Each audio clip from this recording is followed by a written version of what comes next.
Okay, I'd like to do another quick video on the bolt carrier group. I'll show you how to take it apart when you clean, as well as just kind of the general differences with them. So they're obviously a very important part of the gun because it is the bolt firing pin and how the gun operates. An extremely important part, but there's not really like there's not like $1,000 bolt carrier groups like there can be with barrels and things like that. Pretty much there's kind of a set standard that as long as you hit, they're all going to function the same and they're all going to be great. uh, Kind of the entry price point I would say is about $100. Really, the most you should ever spend is, I don't know, $200. Uh, and what you're looking for is, first of all, I would get a reputable brand name, whether that's like the Bravo, the Aero Precision, Fail Zero, etc. And then there's going to be kind of some just key things to look for. First of all, you're going to make sure that the gas key is staked, meaning these cannot be unscrewed so the gas key doesn't come loose. Uh, you're going to make sure that there's good resistance in the locking mechanisms for this. Pretty much the good test is just to always make sure that it can stand up on its own. What else? Most bolts are going to have MPI, so magnetic particle inspected, meaning just it was looked at a very high quality to make sure there's no cracks or defects within the metal itself.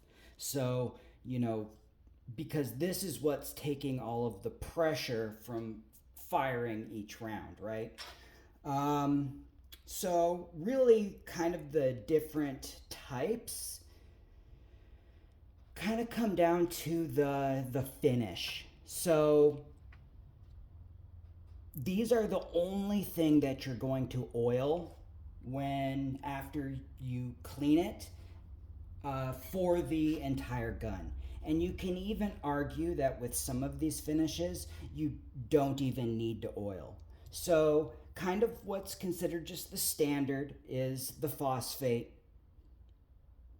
This one I would oil. All you're doing is you're putting a little bit of oil here, here, here, and here. Just a minute amount. This is going to be your black nitride. So it's a slicker material. So again, not something that necessarily needs to be oiled. I oil mine after I clean it, and then to be honest, I don't touch it again until the next time I clean it. This is your nickel boron. For the most part, I have not seen any difference between nickel boron or the black nitride. Nickel boron can sometimes be a little bit more expensive. And then you have some brands like Fail Zero who have their own proprietary coating, which this is kind of like nickel boron. It's their like exo nickel finish or something to that extent. Very slick. Honestly, what they advertise is that you don't need to oil this at all. Let's see what else. Oh, so you have the carrier and then you have the bolt. So depending on how you balance the gas system with the buffer system, there could be a reason why you would need to lighten the standard carrier. And that's where this comes in. This is a lightened carrier. Mainly because I needed it to be lightened for my 300 blackout. So you can interchange the bolt between different carriers. So, you know, if I wanted to, so for example, this is a bolt for a 223556.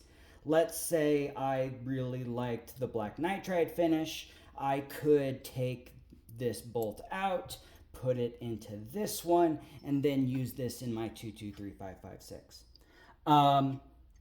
Now, remember that the bolt is what's particular to the round. You can't use a 223556 in a 6.5 Grendel or 6mm arc. Now, there are some, how do I say this? There are different cartridges that are based off the same brass and therefore can use the same bolt. So for example, the 300 Blackout and the 223556 have the same base of the brass. The 300 Blackout was built around the 223556, so therefore they can use the same bolt. Same thing goes for the 6mm arc with the 6.5 Grendel or the 22 arc. All of them can use the same bolt and use the same magazine. So yeah, just kind of that's some general information. So what I did want to do is just kind of take it apart real quick to show you how to disassemble and reassemble this. So there are tools, like Real Avid makes a cool tool that allows you to kind of clean it and do a bunch of different things, but you don't necessarily need it. You can take one of your bullets. We're gonna take apart this one right here. So you're gonna pull out this pin. That's gonna release the firing pin. You're gonna push the bolt in. This is going to turn. You're going to pull this out, and then the bolt comes out. So again, this is the carrier, this is the bolt. So what we need to clean is we need to clean this bolt as well as kind of clean up the carrier a little bit. So honestly, take your solvent. We're gonna spray everything down.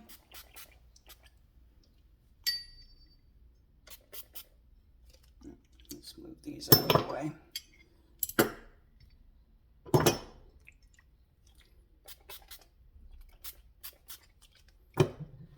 Okay, you have your paper towel.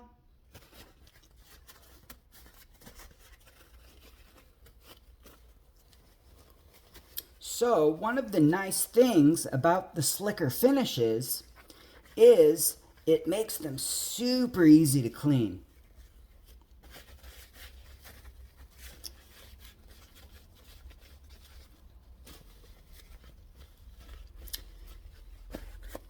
And to be honest, that's good enough.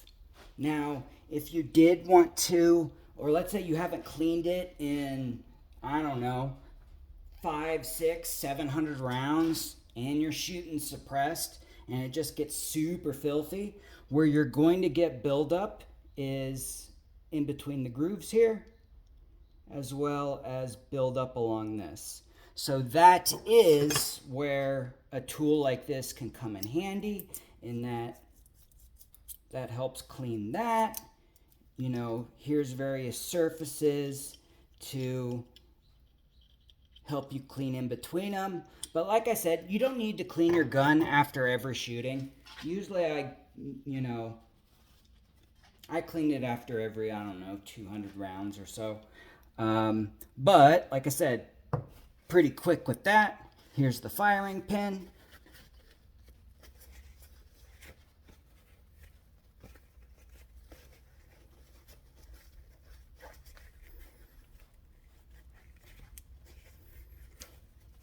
honestly, that's good enough. Again, there is a tool to kind of help you with that stuff if you do get a lot of buildup.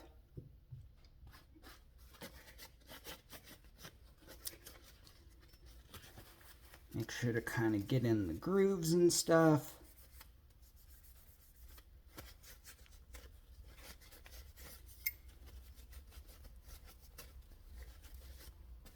And like I said, because they're these slick finishes, it allows you to clean them super easy. Kind of one of the things that you do want to clean out a little bit is what's in here. Obviously, spray a little bit of solution. You can use regular Q-tips. I like these big Q-tips that I can just stick in here.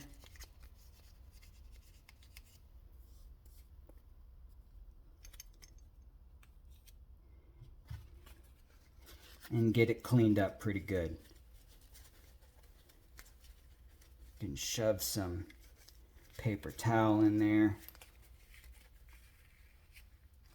Okay. And I guess we should clean this thing up a little bit too. Okay, now we're going to put it back together. So, carrier, bolt. Okay, we're going to line up the hole in right here. It will only go one way. One hole's smaller than the other. So if you go to put this in and it doesn't fit, spin it to the next hole. So we're going to then put this back in. See, that one's not fitting, so I'm going to spin it to the other side. Goes right on in.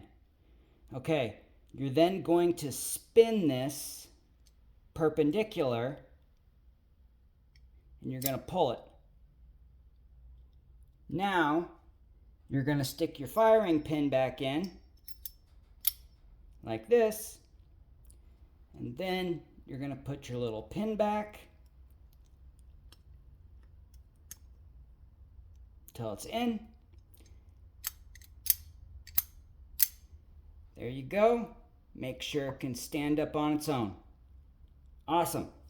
Kind of, I guess, one more thing in regards to maintenance real quick that I kind of forgot to mention while I had the bolt out. Let me pull this out. Drop the firing pin. We're going to spin the little block. We're going to pull the block out and then pull the bolt out. Okay, so you're going to see these little washers right here that go around this thing.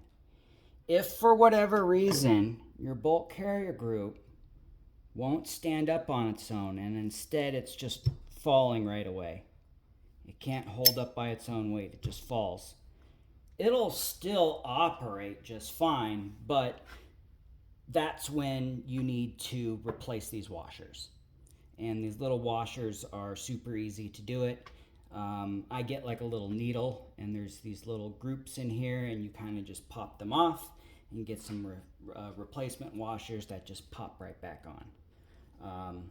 Yeah, so added that little bit of 2 cents there in the end. And then once again, just so you can see the process, we're going to put the bolt back in. We're going to line up the hole. This goes then in. We're going to spin it perpendicular. We're going to put the firing pin back in. We're going to then make sure this pulls down.